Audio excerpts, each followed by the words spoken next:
looks. I don't like that at all. I am nervous. Serving it up on time takes everything you've got. Whoa! I can't carry it. Do it. Oh, no.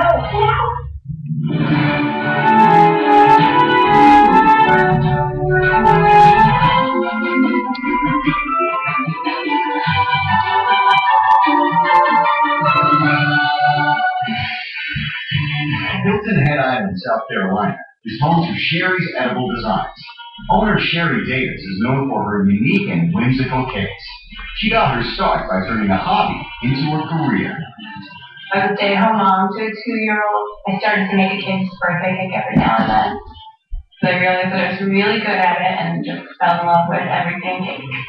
If it defies gravity or has lots of custom sugar pieces involved, it's really where I shine. Today, Sherry meets with Ann Kelsey about a groom's cake for her wedding. Come on in. Since Ann's big day also happens to be the groom's birthday, Ann wants to surprise her soon-to-be husband, Mike, with a special cake. The thing that he likes to do the most is go fishing, and he fishes for bass. If you want to have the bass jumping out of the water, he also wears hats. So we incorporate that, the tackle box that he uses. We also have a dog named Bailey, who is very, very important to us. Bailey was originally Mike's dog, and so I would love it if somehow Bailey could be incorporated into the cake. This awesome cake would be the biggest surprise to Mike's birthday. That would be really fun. The plan is to make 4 separate cakes representing things Mike loves. The centerpiece will be a big fish, a 2.5-foot tall largemouth bass. The bass will sit on a 3-tier cake pedestal for a total height of 4 feet. The tail of the fish will be supported by an additional tier. 3 more cakes will surround the fish tableau. A dog cake made to look like the couple's pet. A cake replica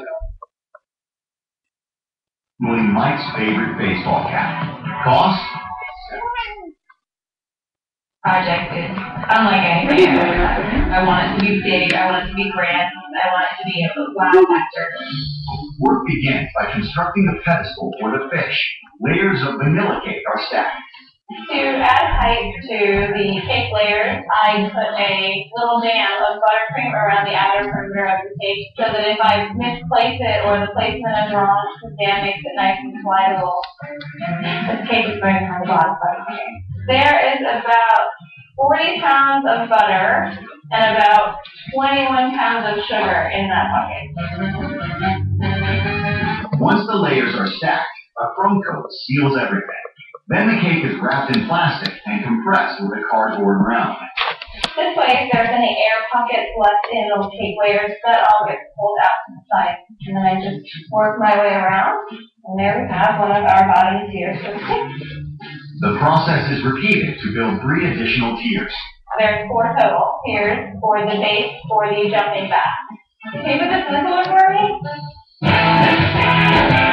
After the cakes chill, they're wrapped in blue fondant and edible sugar dough. That is 1. Once the tiers are covered, 3 are then stacked to form the pedestal for the fish. Okay, let's tell.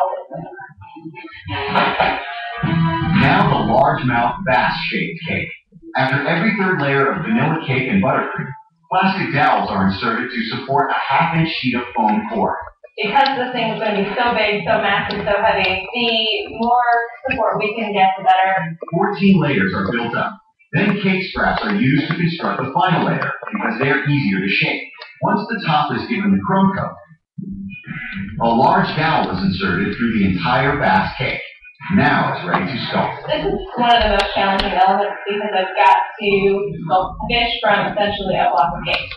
We're going to make very small cuts very slowly. Just really get the angles right.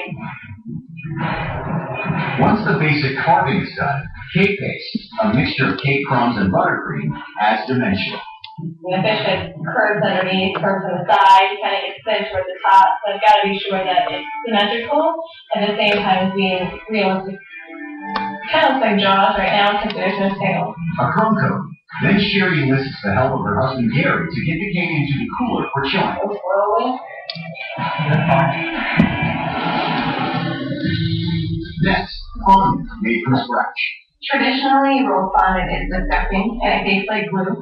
You order it in 50-pound buckets and it's made with chemicals I can't even pronounce. Because a lot of my designs require the use of it, I make my fondant from marshmallow and powdered sugar. I'm pouring sugar in small increments until I see the right consistency. Marshmallow fondant tastes better, but it's more difficult to work with. It's not as thick and it's not as solid. It's also stickier. That makes it trickier to roll out. This fondant is stuck. Like, I just tore it. No, don't worry about it. We're gonna re-roll. And then what? I keep theory, putting sugar under it so that it does not stick. The powdered sugar works. This time, the fondant comes off the work table in one piece. But it's lumpy and uneven.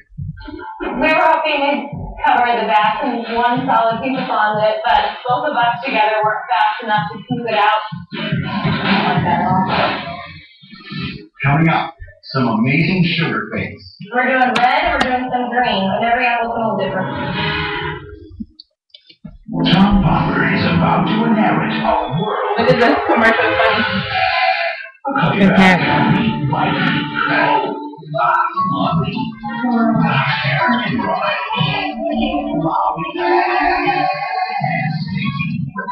That's not cute.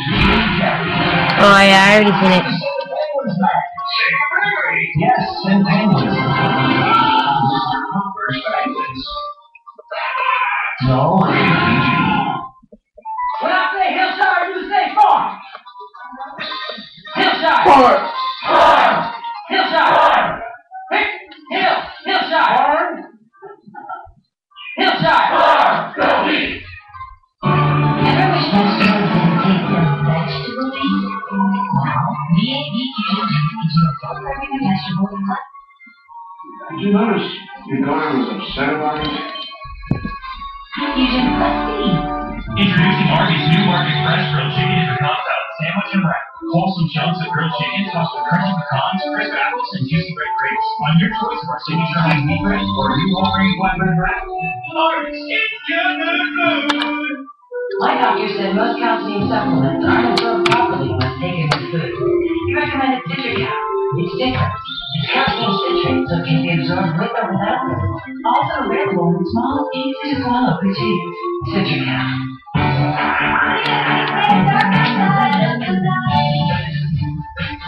Crayola introduces flame colored chalk that glows in the dark.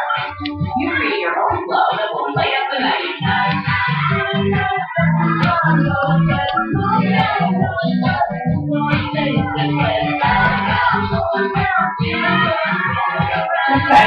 Imagination to wash and look back inside on tattoos, only from Crayola. Get everything imaginable. All players are intense, sometimes a little too intense. So we have our sports psychologist keep an eye on them. And this one? That looks like a Maris cutter going left to right. And this one? Looks like it's pitching on the ball and CC throws the slider. What about this one? Looks a little bit like a crab. Or maybe Brad's fastball coming in high tide. It's fine.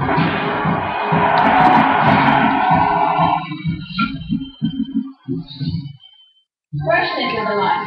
My reputation depends on it. So I serve fresh express salads. Just like the ones in your store. See how green and crisp this is? That's fresh. And the taste?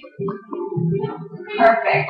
Fresh Express salads are washed in Fresh Rinse, a flavor eco-friendly wash that now cleans our salads 7 times better.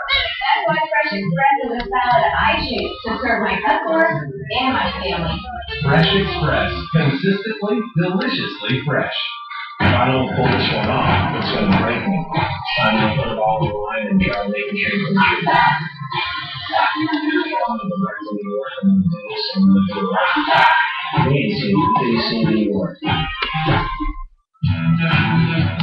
just outside of Asheville, in the mountains of North Carolina, the husband and wife team of Tiffany and Brian Good run Tiffany's Baking Company. In just 3 years, they've built a reputation for some of the best sculpted cakes in the area. They do a lot of natural raisins that are larger. Today, Tiffany is meeting with Lauren Potter and Richard Odinsky about a cake for their coming wedding. Hi, Richard. Is there any certain colors that you're only using the way or certain things you want to carry in? Mostly it's Very fall. yeah. Rose, orange, Red and yellow. Hardest thing. flower else has gold.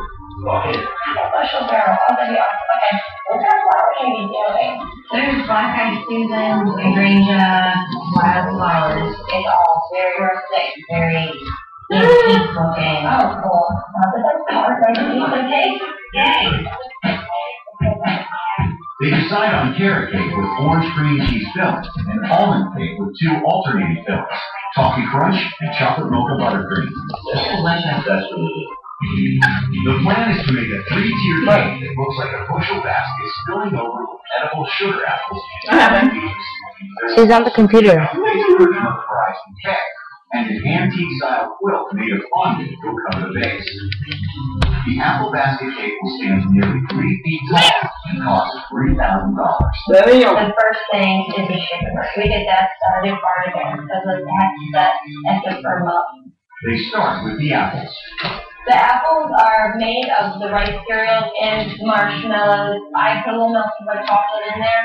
I'm squishing it so you'll be able to get down to the ball shape. And then we'll kind of make a little nub like the stem going to come out.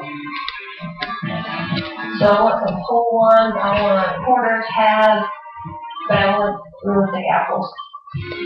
After the apples are chilled, white modeling chocolate is rolled through a pasta machine until it is thin, then put on the apples to create a smooth surface. And kind of push it on. After being chilled again to firm up the white chocolate, the apples are covered in fondant. I really don't want to put it on thick. Just went around So you can kind of better textures. Then a pointed sculpting tool helps define the apple stem area. Next, airbrushing the apples with edible liquid paint gives them a realistic look. I'm using alcohol with it because alcohol evaporates. It makes it for a nice paint texture for the edible food color. I do it real light and I build up the color. Make sure I get down the bottom there. A little brighter green. But I don't like that neon by itself.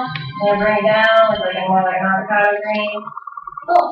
And we're doing red, and every apple's a little different. More edible paint, applied by hand, highlights the scoring around the stem. Then an ordinary toothbrush adds a few apple freckles. This is everywhere, so you really want to try not to ruin yourself. This is the real apple. You just happen to have these on hand for references. I think we did pretty darn good. Now, job 2, making apple leaves to go with the fruit. Green food coloring is added to white gum paste.